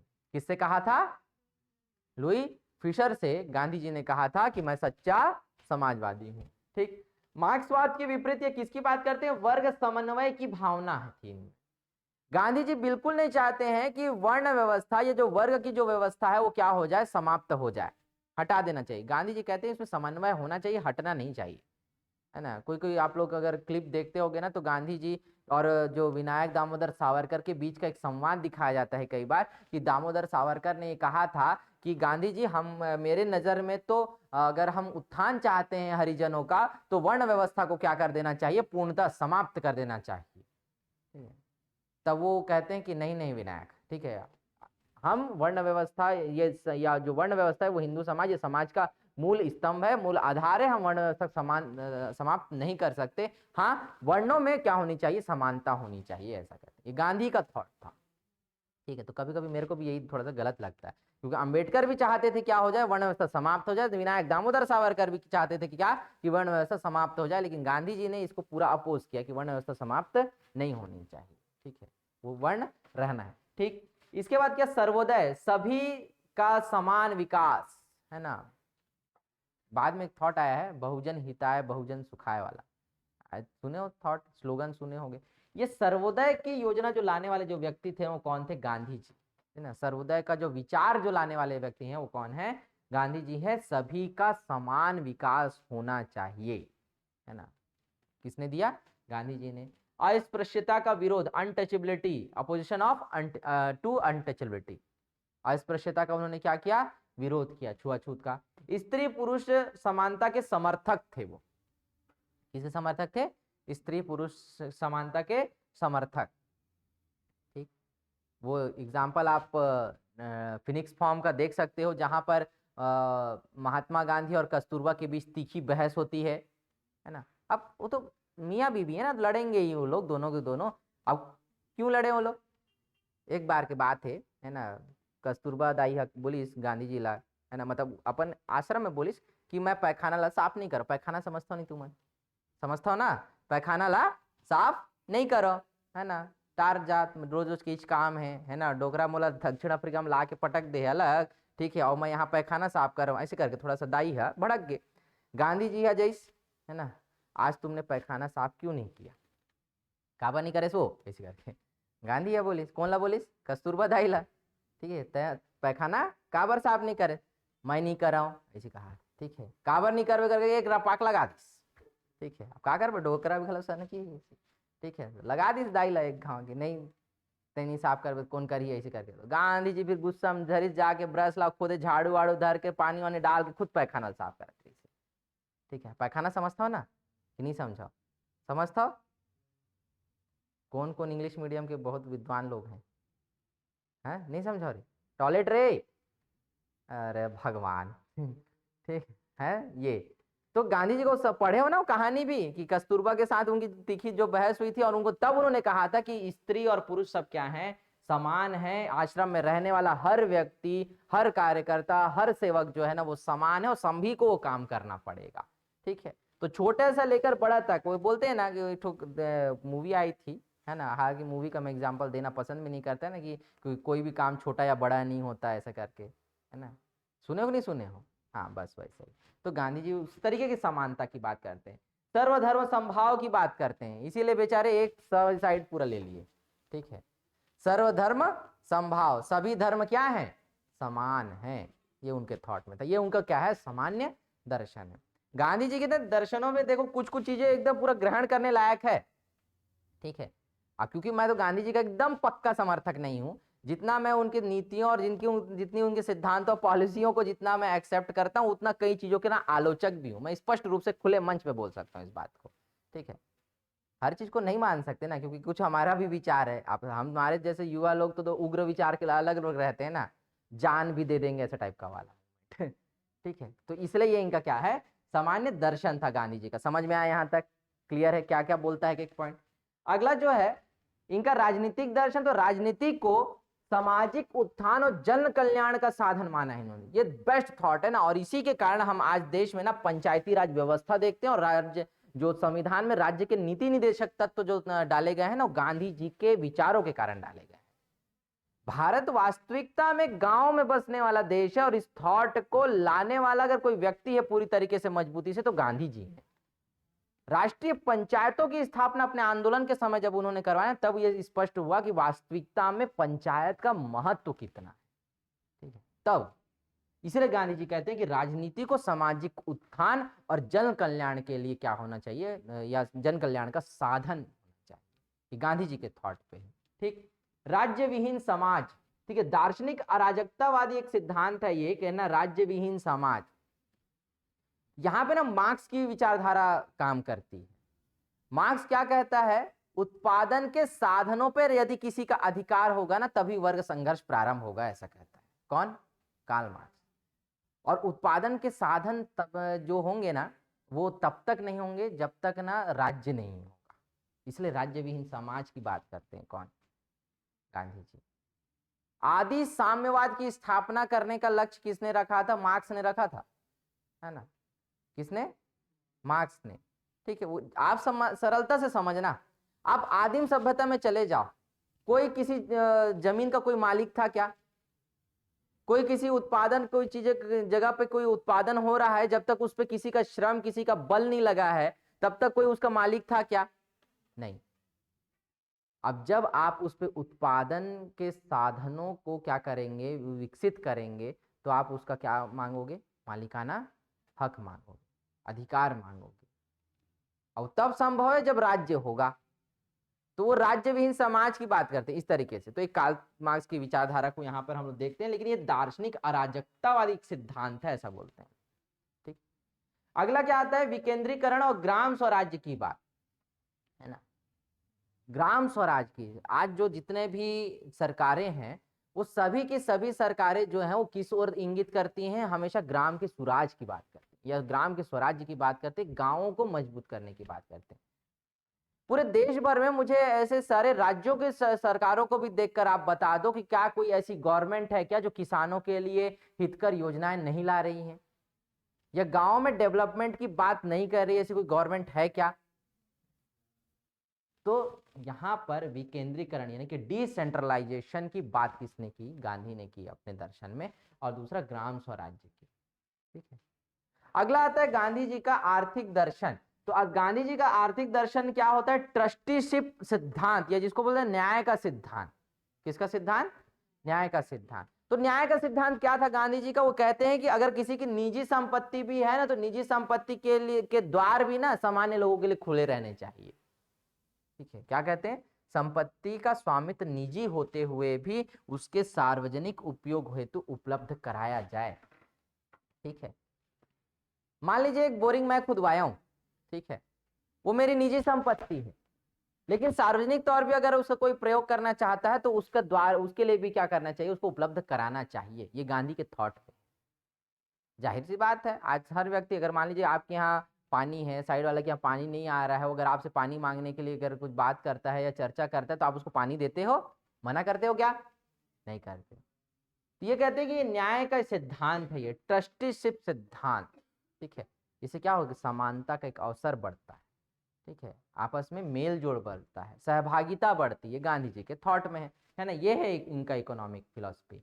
मशीनीकरण के स्थान पर कुटीर उद्योग को गांधी जी क्या देते हैं? तवज्जो देते हैं, उसको प्राथमिकता देते हैं। इसीलिए गांधी जी के जब आंदोलन प्रारंभ हुए तो उसमें खादी के महत्व को बताया गया। किसके महत्व को? खादी के महत्व को। 1921 का मेरे ख्याल से बेलगांव अधिवेशन कुछ है ना, देख बार देख लेंगे, करेक्शन कर लेंगे, हो सकता है मैं गलत भी बोल रहा हूँ, है ना। तो बेलगांव का ही अधिवेशन है। उस अधिवेशन में ना एक व्यक्ति ने ऐसे भीड़ में से उठ के अधिवेशन में कहता है कि गांधी जी जब खादी के महत्व को समझा रहे हैं, तो उस दौरान ना भीड़ से उठ के एक कार्यकर्ता कहता है कि गांधी जी खादी बहुत महंगा है, हम इतने सारे खादी के कपड़े कैसे खरीद सकते हैं? वो तो महंगा बिकता है, महंगा बनता है, उसकी लागत नहीं निकल पाएगी अगर हम उसको कम मूल्य पे निकालेंगे तो हम इतने महंगे कपड़े कैसे पहने? तब गांधी जी कहते हैं कि हम कम कपड़े पहनेंगे। तब गांधी जी क्या कहते हैं? हम कम कपड़े पहनेंगे। और उसके बाद उस महात्मा ने अपने घुटने के ऊपर से क्या पहनना चालू किया? धोती पहनना चालू किया, और ऊपर एक शॉल की तरह एक कपड़े को लपेटना चालू किया। बस, ये गांधी जी है। लेकिन कार्यकर्ताओं में, अपने देश के लोगों में और जनता में उस पूरे विचार को डालने के लिए क्या होना पड़ेगा? सबसे पहला कदम आपको उठाना पड़ेगा, तब आगे बढ़ते हैं ना, तब फॉलोअर्स बढ़ते हैं। मैं आज बड़ी बड़ी बातें या मंच से कर लूं, ठीक है, लेकिन अपने साथ जनता से या के साथ में लड़ने के लिए सामने उनके खड़े ना हो, तो क्या वो उस लड़ाई का कोई मतलब है क्या? नहीं है। उस लड़ाई में कोई मेरे साथ आएगा क्या? नहीं। क्या बोलेंगे कि मंच पे खड़े होके तो बड़ी बड़ी बातें करता है, लेकिन जब मैदान पे लड़ने की बारी आई तो पहले भाग गया था। होगा? इसलिए जो नेता वही बनता है जो अपने ना फॉलोअर्स के साथ में, अपने लोगों के साथ में ना, जब धरातल पे आकर खड़ा होकर लीडरशिप करता है, नेतृत्व करता है। तब अगर लाठी 4 लोगों को पड़ रही ना, तो 4 में से एक लाठी ना आपको भी पड़नी चाहिए, तब आप नेता हो। ठीक है, और नेता ऐसा होना चाहिए कि लाठी पड़ने भी ना दे अपने लोगों पर। उसमें से गांधी जी थे। जहां 2-3 लाठियां पड़नी चालू हुई थी, दमन चालू हुआ था अंग्रेजों का, आंदोलन ही रोक दिया। ठीक है, लेकिन अपने लोगों को नुकसान नहीं होना चाहिए। ठीक है, ये लीडरशिप है। और ये करने के लिए ना क्या चाहिए? गट्स, है ना। क्या चाहिए? गट्स। आपके अंदर वो क्षमता चाहिए जिसके आधार पर आप क्या कर सकते हो? पूरा आंदोलन रोक सकते हो, पूरा का पूरा। समझ में आया? चलो ठीक। अगला क्या है? मातृभाषा और रोजगार उन्मुख शिक्षा का समर्थक, है ना। कैसी शिक्षा होनी चाहिए? जो रोजगार उन्मुखी है, जिससे हम क्या ले सके? रोजगार प्राप्त कर सके। और उसके बाद किस पर बात करते हैं वो? स्वावलंबन और परिश्रम, सॉरी शक्तिमान, किस पर बात करते हैं? स्वावलंबन और परिश्रम पर जोर देते हैं। कौन?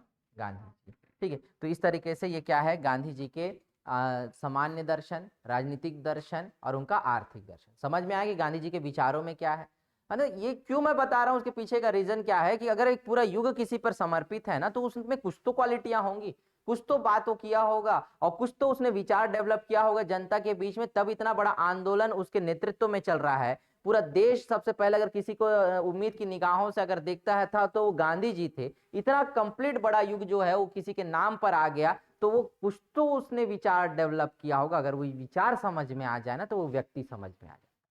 ठीक है, उसके द्वारा किए गए काम समझ में आ जाते हैं। क्लियर है? आप जैसे कई लोग, आप लोग विचार बना लेते हो ना, अरे यार वो बहुत घमंडी है, आप उसको समझते हो तब तो आप उसको घमंडी बोल रहे हो ना। अगर आप उसको नहीं समझते हो तो आप उसके बारे में स्टेटमेंट दोगे क्या? दोगे क्या? नहीं। जैसे आप लोग मेरे लिए बोल देते होगे, आशीष सर तो खराब है, ऐसे नहीं बोलते, मैं ऐसे बोल रहा हूँ, ठीक है। लेकिन अगर आप मुझे पूरी तरीके से समझते हो तब तो आप मेरे लिए जजमेंट करोगे, तब तो आप मुझे जस्टिफाई करोगे, सही है। तो इसलिए गांधी जी को समझना बहुत जरूरी, ठीक। अब गांधी जी की कार्य पद्धति क्या थी? तो गांधी जी की सबसे पहली पद्धति कि हम सत्याग्रह करेंगे, है ना। बाबा ना एकदम उठ के एकदम सीधा आ जाते, पता है ना, आज हम सत्याग्रह करबो इसी करके। आधा टाइम तो मूल में पूरा सत्याग्रह रही पूरा। तो क्या करते थे वहां? सत्याग्रह। पहला कॉन्सेप्ट क्या गांधी जी के दिमाग में? सत्याग्रह, उनकी कार्य पद्धति, ठीक है। और सत्याग्रह कैसे? सत्य और अहिंसा, जो सही है तो सही है, ठीक है। अंग्रेज भी अगर सही है ना तो वहां भी गांधी जी बोल देते कि हाँ आप सही हो, ठीक बोल रहे हो ऐसा, लेकिन वो सत्य का साथ दूंगा, ऐसा वाले। सत्य और अहिंसा, हम हथियार नहीं उठाएंगे, ठीक है, हम बल का प्रयोग नहीं करेंगे, ठीक है। और बल का प्रयोग कहां करेंगे? जहां सकारात्मक।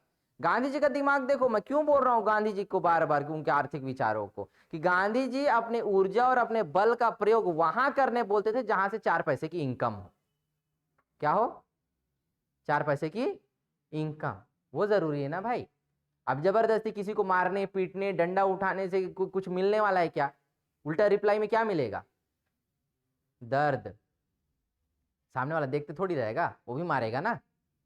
सही गलत है, चोट तो तुमको भी लगेगा, फिर कराते रहो, है ना, ये मैं क्या कर लिया ऐसा करके। तो ये था उनका, है ना। उसके बाद क्या?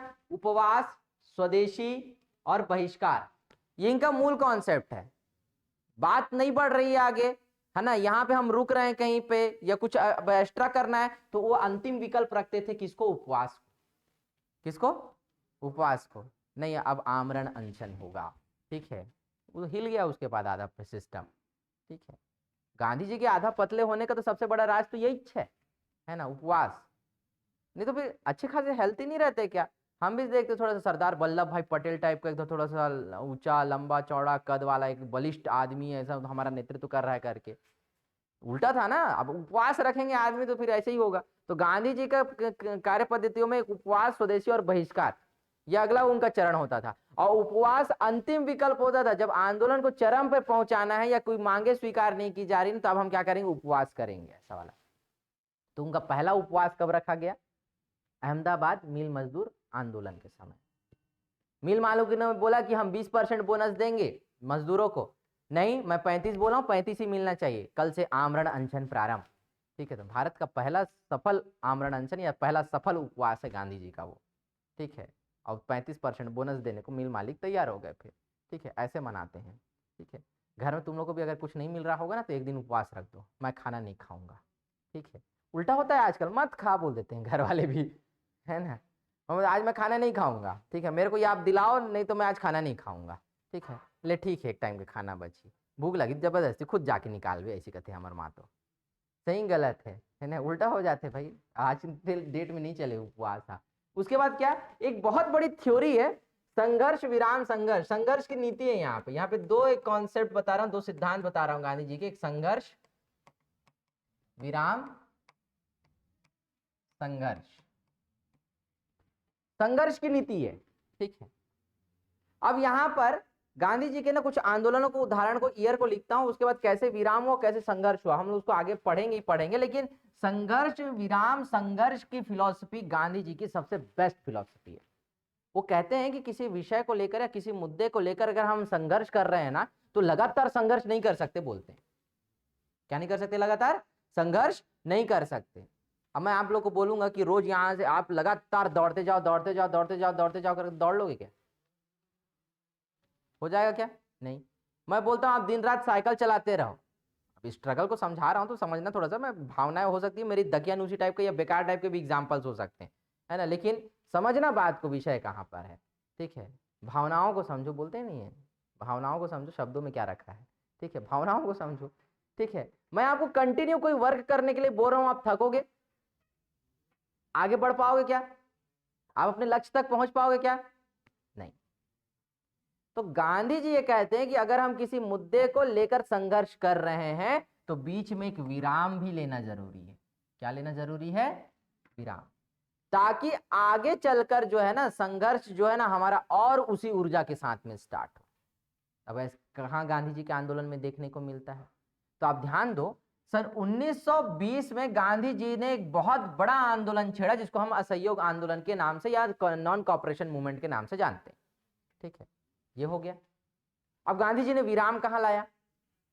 जब चौरा चौरी का कांड हुआ है तो उस कांड के बाद जब जनता पर दमन प्रारंभ किया अंग्रेजों ने, तो उस दौरान अपने जनता को बचाने के लिए, सुरक्षित रखने के लिए और आगे संघर्ष के लिए फिर तैयार करने के लिए गांधी जी ने यहाँ पे क्या कर दिया? विराम, सन 1922। तो ऐसा लगता है कि जैसे यहाँ पे 1922 में सब चीजें रुक गया ना, तो उसके बाद सारी चीजें खत्म हो गई होगी, कोई राजनीतिक काम नहीं हो रहा, कोई आंदोलन नहीं हो रहा, शून्य की स्थिति है। नहीं, ऐसा नहीं था। तो गांधी जी ने ना इस विराम के समय पे ना गांधी सेवा संघ की स्थापना करवाई। इसके गांधी सेवा संघ, जो यहाँ पर रचनात्मक कार्यों को कर रहा है। छुआछूत के प्रति उन्मूलन का कार्य हो रहा था, मद्य निषेध का, शराबबंदी का काम है ना, मद्य निषेध का काम हो रहा था, है ना। उसके अलावा खादी उद्योग, स्वदेशी निर्माण, ऐसे सारे काम हो रहे हैं, रचनात्मक कार्य। राष्ट्रीय शिक्षा के लिए कार्य हो रहा है, राष्ट्रीय पंचायत के लिए कार्य होता है। तो रचनात्मक कार्यों को यहाँ पर किया जा रहा है। विराम का कार्य तो मजबूत कौन बन रहा है? वही लोग बन रहे हैं ना जो संघर्ष कर रहे थे। विराम मिल गया उनको, और उसके बाद फिर जब वो तैयार है ना, तो अगला संघर्ष फिर चालू करते हैं। कहाँ पे? सन 1929-30 में दांडी मार्च, नमक सत्याग्रह, है ना। वहां फिर हम देखते हैं कि आंदोलन प्रारंभ। तो संघर्ष, विराम, संघर्ष, ये उनका मेन कॉन्सेप्ट है। यहीं पे एक और वर्ड जुड़ता है, संघर्ष, समझौता, संघर्ष। गांधी जी का एक थॉट और है कि अगर आपको क्या मिल रहा है, अगर आप किसी विषय को लेकर संघर्ष कर रहे हैं और उसमें से, उन मुद्दों में से कुछ बातें स्वीकार की जा रही है, तो समझौता हो रहा है तो समझौता कर लो, बचे हुए चीजों के लिए फिर लड़ लेंगे। ठीक है, तो अब ये कैसे आया? समझौता कैसे हुआ? आप 1930 में क्या चालू करते हो? सविनय अवज्ञा आंदोलन चालू करते हो, संघर्ष प्रारंभ हुआ आपके मुद्दों को लेकर। ठीक, अब समझौता कहां पे हुआ? गांधी इरविन समझौता 1931। ठीक है, और उसके बाद संघर्ष फिर चालू हो गया सन 1932। संघर्ष, विराम, संघर्ष का एक थ्योरी, और संघर्ष, समझौता, संघर्ष का एक थ्योरी। ऐसे थ्योरी किसकी है? गांधी जी के फिलॉसफी में थी। और इसको समझ गए तो फिर आप पूरा आंदोलन समझ गए। अब समझ में आया? क्लियर? यहाँ पे क्या बताने का प्रयास किया मैं? तो इस प्रकार से गांधी के फिलॉसफी को हम लोग देखते हैं। ठीक है, उसकी कार्य पद्धति को देखते हैं। अगला क्या आता है? जनता की भागीदारी। गांधी जी जानते थे कि जनता की भागीदारी के बिना कुछ नहीं हो सकता, है ना, कुछ नहीं। अकेला चना भान नहीं फोड़ता बोलते है। ठीक, अकेले आप कुछ लोग बोलोगे, या दूसरा चर्चा में यूज कर लेता हूं, संगठन में शक्ति है, बोलते हो ना, संगठन में शक्ति है। तो संगठन में शक्ति का मतलब क्या है? आप अकेले लड़ रहे हो क्या उस संगठन में? संगठन का मतलब क्या? 8-10 लोग, और उसमें लोगों की भागीदारी होगी, होगी कि नहीं होगी, इसकी बात। ठीक है, तो यह जनता की सहभागिता का मतलब क्या है? कि जनता को जोड़ना है। क्या करना है? जनता को जोड़ना है। अब तक कांग्रेस कैसी थी? उदारवाद युग में देखते हैं, कुलीन वर्ग का, अभिजात्य वर्ग, एक बड़े लोगों का, एलिट क्लास तक का है कांग्रेस। लोकमान्य तिलक तक हम देखते हैं कि मध्यम वर्गीय परिवार तक पहुंची, या मध्यम वर्गीय समाज तक क्या कांग्रेस पहुंची। अब गांधी जी क्या करते हैं? 1920 में जब गांधी जी ने असहयोग आंदोलन का नेतृत्व जब संभाला है, तो उस दौरान उन्होंने 1 रुपया क्या किया? कांग्रेस की सदस्यता राशि की। क्या किया? 1 रुपया कांग्रेस की सदस्यता राशि। अब एक किसान, एक मजदूर और एक निम्न वर्गीय व्यक्ति भी क्या करेगा? 1 रुपया देकर किसान कांग्रेस का सदस्य बनेगा। अब 1 रुपया लेने का मतलब क्या है? समझना उस बात को। फ्री की चीज ना लोगों को पचती नहीं, मुफ्त की चीजें। मैं मुफ्त में किसी को अपना संगठन का क्या बना लूं, मेंबर बना लेता हूं, लेकिन उस पूरी निष्ठा के साथ काम करेगा क्या? नहीं। लेकिन जब 1 रुपया आदमी दे रहा है कांग्रेस को, तो आप ये सोचो ना कि वो आदमी किससे जुड़ गया? सीधा कांग्रेस से जुड़ गया। किससे जुड़ गया? कांग्रेस से जुड़ गया। और कांग्रेस से अब जुड़ने के बाद वो क्या बोल रहा है? मैं कांग्रेस का मेंबर हूं बोल रहा है। क्या बोल रहा है? मेंबर। ये शुल्क का महत्व है। ठीक है, क्या दिया है उसने अपने पैसा लगाया है ना, तब वो क्या कहला रहा है? उसका सदस्य कहला रहा है। आप आज भी गांव वगैरह में जाके देखो ना, बाल वाल पक गए होंगे एकदम, है ना। अब वो आखिरी कब्र में पहुंच रहा होगा आपके, ऐसे या तो चाचा, काका, बुआ हुआ, ऐसे बड़े जो बुजुर्ग और जो बड़े लोग हैं जिनके समय पे कांग्रेस का बोलबाला रहा होगा, आज भी वो क्या बोलते हैं? कांग्रेस बोलते हैं। बाल पक गया है और लोगों को बीजेपी का लहर दिख रहा है, बीजेपी में नया परिवर्तन दिख रहा है, उसके बावजूद वो क्या बोलेंगे? कांग्रेस। ठीक है, अटल आवास योजना आई जिसने लोगों को घर घर प्रधानमंत्री आवास पहुंचाया, लेकिन आज भी लोग क्या बोलते हैं? इंदिरा आवास बोलते हैं। वर्ड यूज देखे हो? वो कारण क्या है? वो उतने पुराने लोग हैं जिन्होंने क्या किया था उस समय पर, कांग्रेस को इस तरीके से इज्जत दी थी। ये पुराने लोग हैं। ठीक है, आज अलग परिवर्तन की लहर है, मैं पर्टिकुलर पार्टियों की विचारधारा पे बात नहीं कर रहा हूं, लेकिन जिस तरीके से क्या होता है, जनता की सहभागिता और जनता का पार्टिसिपेशन, पब्लिक पार्टिसिपेशन बनता है। गांधी जी के पहले ही थॉट में था कि कोई भी आंदोलन तब तक सफल नहीं हो सकता जब तक उसमें जनता की भागीदारी ना हो, सीधा सीधा, तब वो जन आंदोलन बने। अब जन आंदोलन हम तभी बोलेंगे ना जब उसमें जनता हो। ठीक है, लोकमान्य तिलक, गांधी जी और 4-5 ऐसे उदारवादी नेता, उग्रवादी नेता या कुछ ऐसे कांग्रेस के नेता मिलकर कोई आंदोलन कर सकते हैं क्या? नहीं, है ना। कांग्रेस ही मतलब अंग्रेजों को तो उससे कोई मतलब भी नहीं रहता। अब जनता जुड़ी ना, भीड़ निकल रही है, तब लोग देखते हैं कि जुलूस हो रहे हैं, धरने दिए जा रहे हैं, तब समझता है कि नहीं, अब हाँ, अब समय है। ठीक है, अब अगर हम नहीं संभले या नहीं ठहरे तो हो सकता है कि हमारी साम्राज्यवादी जड़ें जो है ना वो उखड़ के फेंकी जा सकती है। ये होता है जन आंदोलन। साधारण राजनीतिक एवं जीवन शैली। तो साधारण राजनीतिक और जीवन शैली का मतलब क्या है? आपका जीवन सरल होना चाहिए। अगर आप राजनीतिक व्यक्ति भी हैं, आप महत्वपूर्ण व्यक्ति भी हैं, तो अंतिम पंक्ति में बैठा हुआ व्यक्ति भी आप तक पहुंचने की ताकत रखता हो, आपसे सहृदय बात करने की क्षमता रखता हो। ठीक है, अब मैं आखिरी में बैठे हुए भाई तक मैं अपनी बात नहीं पहुंचा सकता हूं, या वो मुझसे आकर अपनी बात नहीं कह सकता है, तो मेरे जीवन का कोई अर्थ है क्या? नहीं। मेरे कोई राजनीतिक जीवन का कोई अर्थ होगा क्या? नहीं। मेरी जीवन शैली इतनी सरल होनी चाहिए कि मेरे लोगों के आम जनमानस के नजरिए में भी मेरा स्थान हो, एक सही स्थान। ठीक है, और सरलता से वो मुझ तक पहुंच सके, ऐसा एक क्या होना चाहिए? जन नेता होना चाहिए। समाज सरल या साधारण राजनीतिक और जीवन शैली होनी चाहिए। समझ में आया? ये गांधी की कार्य पद्धति में थे। और गांधी जी देखो हमेशा सरल ही रहे। लोगों को उन्होंने कहा कि अगर कम कपड़े पहना है तो लोगों ने कम कपड़े पहने हैं। ठीक है, खादी को अगर पहनने को कहा तो खादी पहना, वंदे मातरम का नारा लगाने को कहा तो वंदे मातरम कहा उन्होंने, भारत माता की जय के नारे लगाने को कहा तो भारत माता की जय के नारे लगाए उन्होंने। ये क्या होता है? एक तरीके का ना मेंटली हैरेसमेंट है। अंग्रेजों के सामने आप जाके दो लोगों को मिल रहे हैं, दो भारतीय अगर कह के वंदे मातरम ऐसे कह रहे हैं तो क्या समझ रहा है? गांधी जी के लोग हैं। वो क्या हुआ? मानसिक रूप से प्रताड़ित हुआ। अंग्रेजों को ना हराने के लिए गांधी जी का यही सबसे बड़ा क्या था? हथियार था कि उनको मानसिक रूप से आघात पहुंचाते गए और मानसिक रूप से उनको तोड़ा है। समझ में आया यहां तक? चलो आगे बढ़ते हैं। गांधी जी और दक्षिण अफ्रीका में क्या हुआ? तो 1893 में गुजराती व्यापारी दादा अब्दुल्ला का मुकदमा लड़ने या उनके फर्म को ज्वाइन करके वहां उनके मुकदमों की पैरवी करने के लिए कौन कहां गए? दक्षिण अफ्रीका गए। कौन? गांधी जी। अफ्रीका की यात्रा करने वाले ये क्या थे? प्रथम भारतीय वकील थे। ध्यान में रखना कि अफ्रीका के यात्रा करने वाले प्रथम भारतीय वकील कौन थे? महात्मा गांधी थे। अब गांधी जी को अफ्रीका में क्या क्या समस्या आई? ठीक है, गांधी जी को अब अफ्रीका में क्या क्या समस्या आई? सबसे पहले रंग भेद। ठीक है, जैसे तुम लोग भी मेरे को सोचते होगे सर तो काले हैं ऐसा करके, लेकिन बता देता हूँ मेरा रंग सांवला है। ठीक है, और चाय का रंग भी क्या होता है? क्या होता है रे? जब लोग, तुम लोग चाय नहीं पीते हो क्या? चाय नहीं पीते हो? पीते हो कि नहीं पीते हो चाय? जो जो चाय नहीं पीते हैं ना उसको स्वर्ग की प्राप्ति नहीं होगी, पहले बता रहा हूं मैं। हाँ, इसलिए जीवन में चाय बहुत जरूरी है कि अगर चाय पीकर आप कहाँ पहुंचोगे? स्वर्ग पहुंचोगे, है ना। चाय का रंग भी सांवला है। ठीक, दूसरा क्या? पंजीकरण प्रमाण पत्र की अनिवार्यता। दक्षिण अफ्रीका में जो रंग भेद की नीति चल रही थी, नस्ल भेद की नीति चल रही थी, काले और गोरे का क्या था? भेदभाव था वहां पे। और उसके बाद एक अनिवार्यता क्या की गई? एक पंजीकरण प्रमाण पत्र। ठीक है, दो तरीके की बातें हुई वहां पे। एक अंग्रेजों ने नीति पॉलिसी लागू की कि एक तो जितने भी भारतीय या भारतीय मूल के लोग हैं या एशियाई मूल के लोग हैं या फिर दूसरे अफ्रीकी लोग हैं जो अंग्रेज नहीं हैं बेसिकली, उनको अपने साथ में हमेशा क्या रखना पड़ता था? एक पंजीकरण प्रमाण पत्र रखना पड़ता था। ठीक है, साथ में अपनी एक आइडेंटिटी के लिए। उसका विरोध किसने किया? गांधी जी ने किया। किसने किया? गांधी जी ने।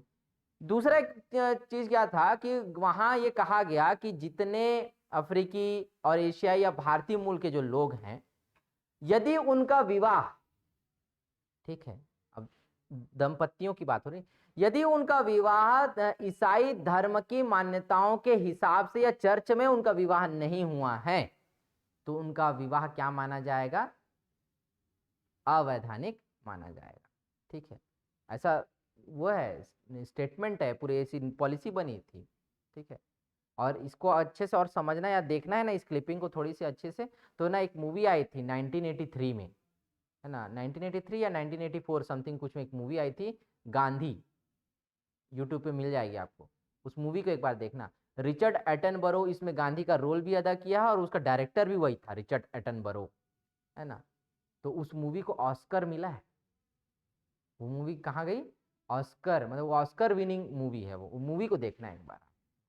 ठीक है, और थोड़ा सा अच्छा कॉन्सेप्ट लगेगा। ठीक, उसके बाद भारतीय विवाह पद्धति के विवाह को मान्यता नहीं, मैं बोला अभी। ठीक, गांधी जी जब डरबन से प्रिटोरिया तक रेलवे के प्रथम श्रेणी डिब्बे में यात्रा कर रहे हैं, तो उन्हें भारतीय होने के कारण मेरिसबर्ग स्थान पर प्रथम श्रेणी के डिब्बे से धक्का देकर नीचे उतार दिया गया, है ना। प्रिटोरिया से निकले हैं वो, है ना, डरबन से प्रिटोरिया के लिए निकले हैं, तो मेरिसबर्ग नाम की जगह थी, वहां पर गांधी जी को पहले डब्बे से क्या कर दिया गया? बाहर निकाल के फेंक दिया गया। ठीक है, एक अंग्रेजी ने शिकायत कर दिया कि काला आदमी बैठा है अंदर, ऐसा करके। अब जाके वो जब टीटी आया, वो चेक करने के लिए, टिकट चेक आया, तुमको यहाँ पे पहले दर्जे का टिकट किसने? वो कहता है, गांधी जी कहते हैं कि मैंने तो खरीदा है इसको।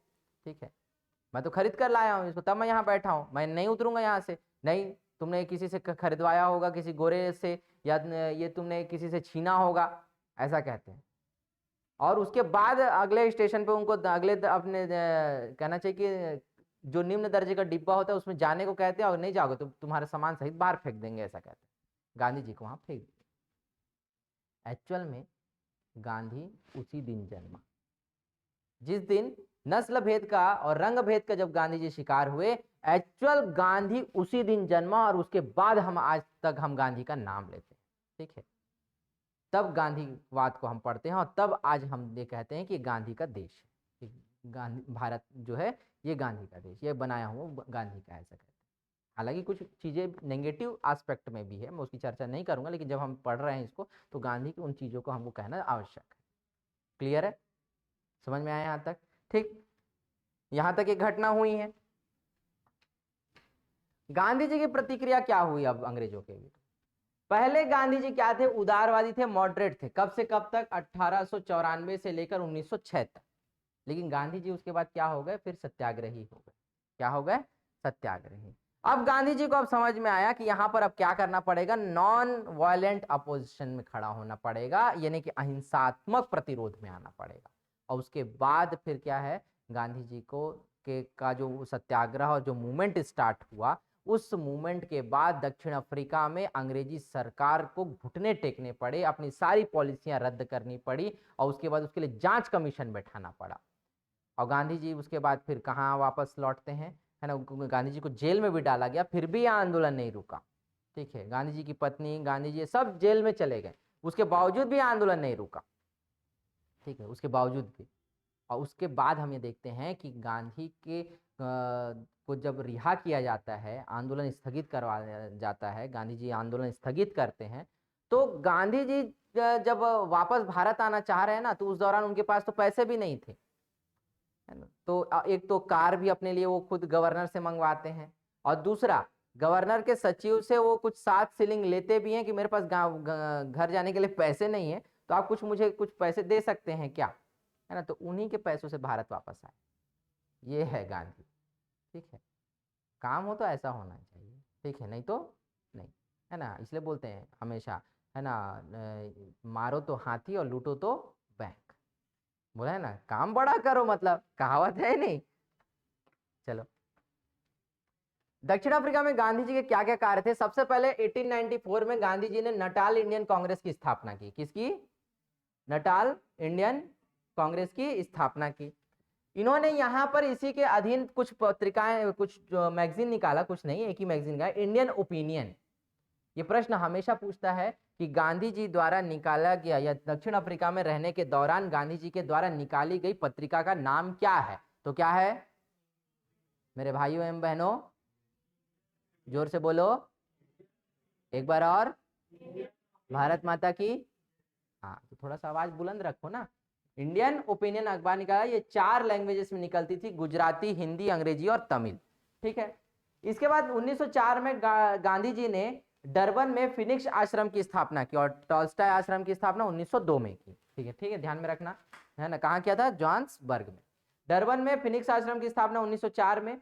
गांधी जी का प्रथम आश्रम जो है यही था, जिसको इन्होंने हाँ ठीक है, जिसे फरवरी 2000 में पुनः वहां की गवर्नमेंट ने क्या किया? ओपन किया। ठीक है, वहां की गवर्नमेंट ने इस आश्रम को फिर से क्या किया है? ओपन किया है सन 2000 में। 1906 में पंजीकरण प्रमाण पत्र की अनिवार्यता के विरोध में गांधी जी ने सत्याग्रह प्रारंभ किया। ये गांधी जी का पहला सत्याग्रह, ये गांधी जी का क्या था? पहला सत्याग्रह था। और इसी के लिए 1908 में इन्हें कहां भेजा गया? जेल भी भेजा गया। 1908 में गांधी जी कहां गए? जेल। इसी के चलते, है ना। उसको सीधा ऐसे सार्वजनिक तौर पर जला दिए, मैं जला दिया, तुम क्या करोगे, ऐसा कर, है ना। गांधी जी को डंडे वंडे पड़े और उसके बाद उनको जेल में डाल दिया गया सन 1908 में। ठीक। 1909 में लंदन से दक्षिण अफ्रीका लौटते समय गांधी जी ने अपनी प्रसिद्ध पुस्तक हिंद स्वराज की रचना की। कब? सन 1909 में। कहां से कहां लौटने के दौरान? लंदन से दक्षिण अफ्रीका जब वो वापस आ रहे थे तो उस दौरान उन्होंने रास्ते में हिंद स्वराज लिख ली। अब बताओ, ऐसे ऐसे इतने महान नायक हैं जिन्होंने क्या किया, मतलब एक सफर में ही क्या कर ली? किताब की रचना कर ली। हम लोग 5 लाइन नहीं पढ़ पाते हैं।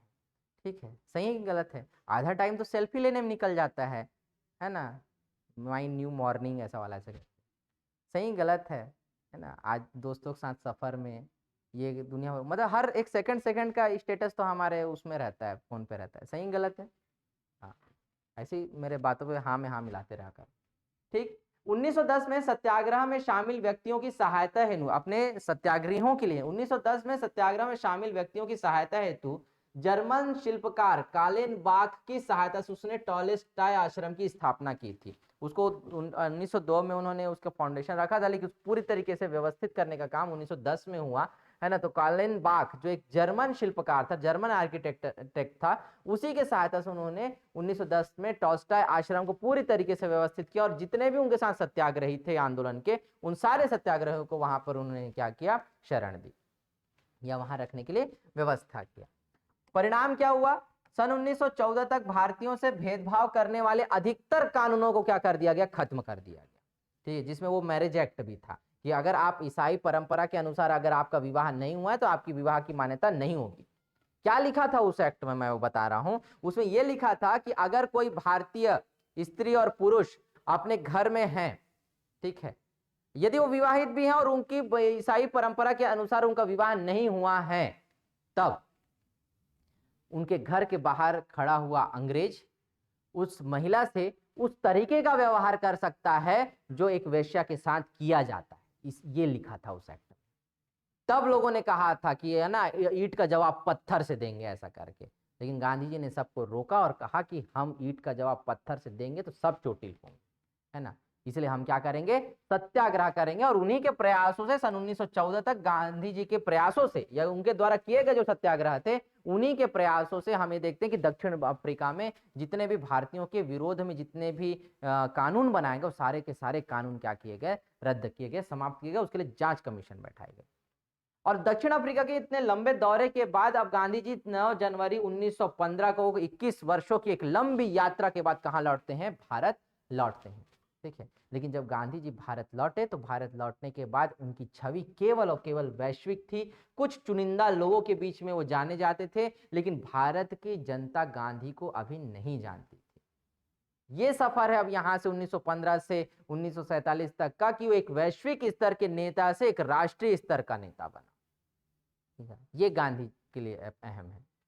गांधी जब भारत वापस आए तो उनके वापस आने के बाद जो है, वो सबसे पहले चाहते थे कि उनके राजनीतिक गुरु गोपाल कृष्ण गोखले की संस्था the servant society of India को वो क्या करें, the servants of India society को क्या करें? ज्वाइन करें।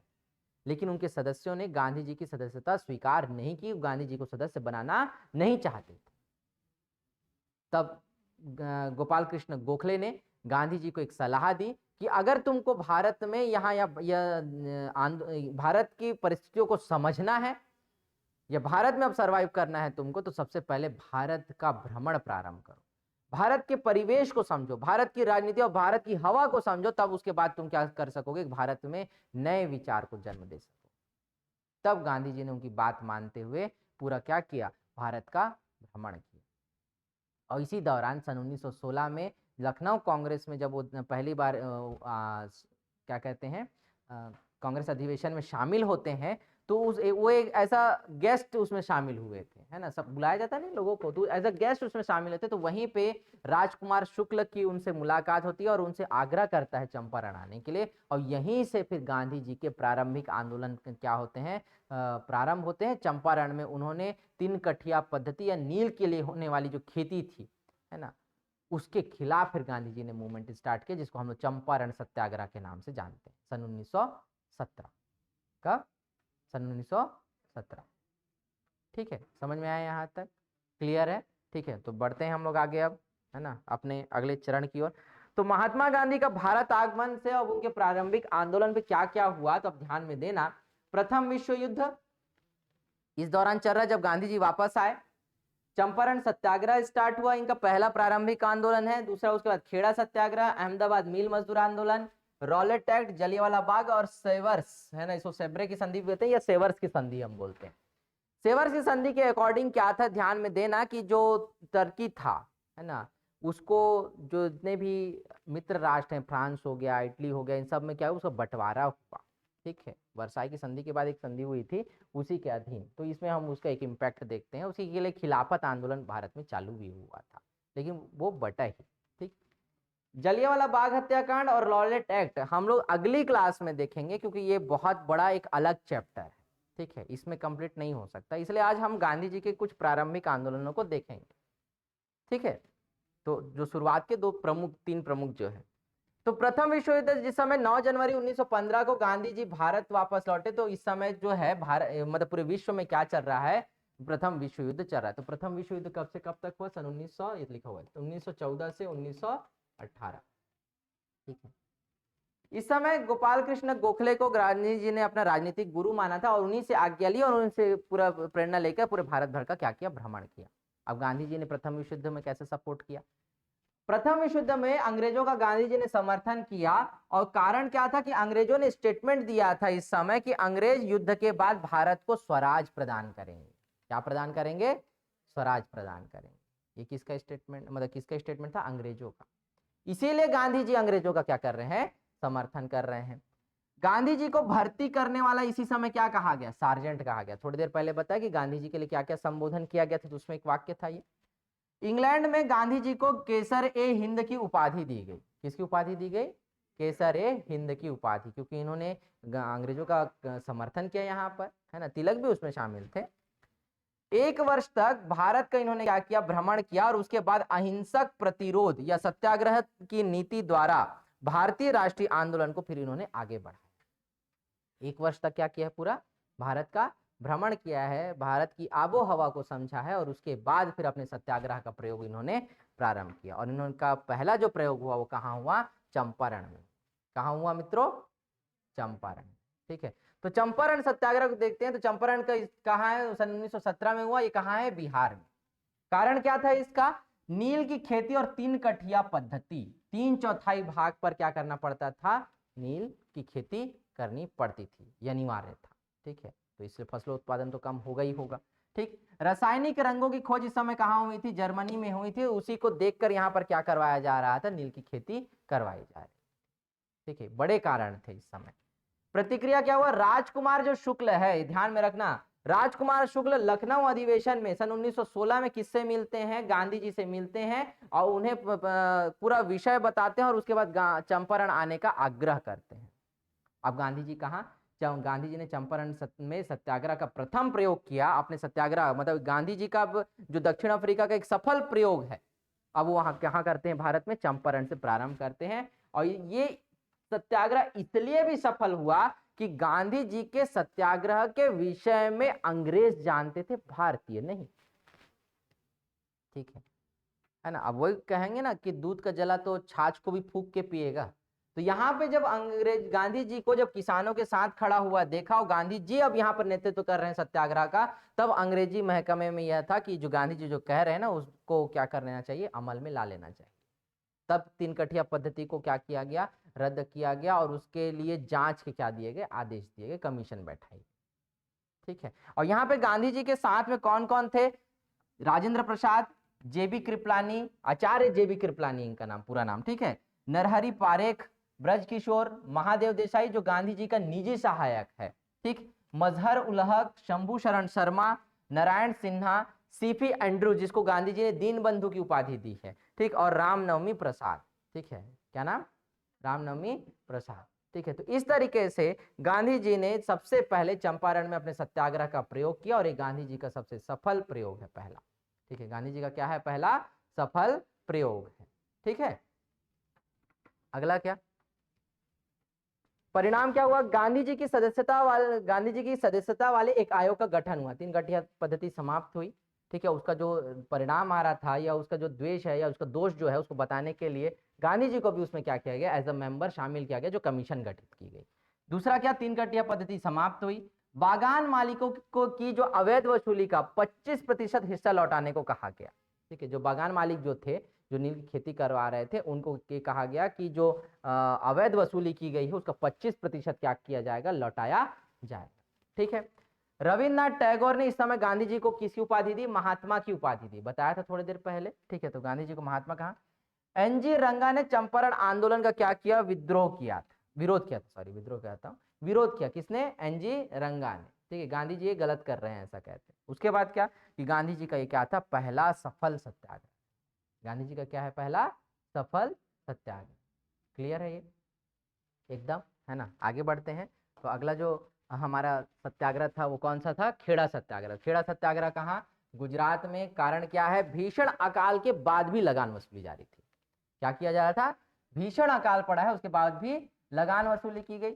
अंग्रेजों की इस नीति के विरुद्ध ही गांधी जी ने क्या किया, सत्याग्रह प्रारंभ किया। और यदि उन्होंने कहा कि यदि सरकार लगान माफ करे तो सक्षम लोग स्वेच्छा से लगान देंगे, गांधी जी का स्टेटमेंट था।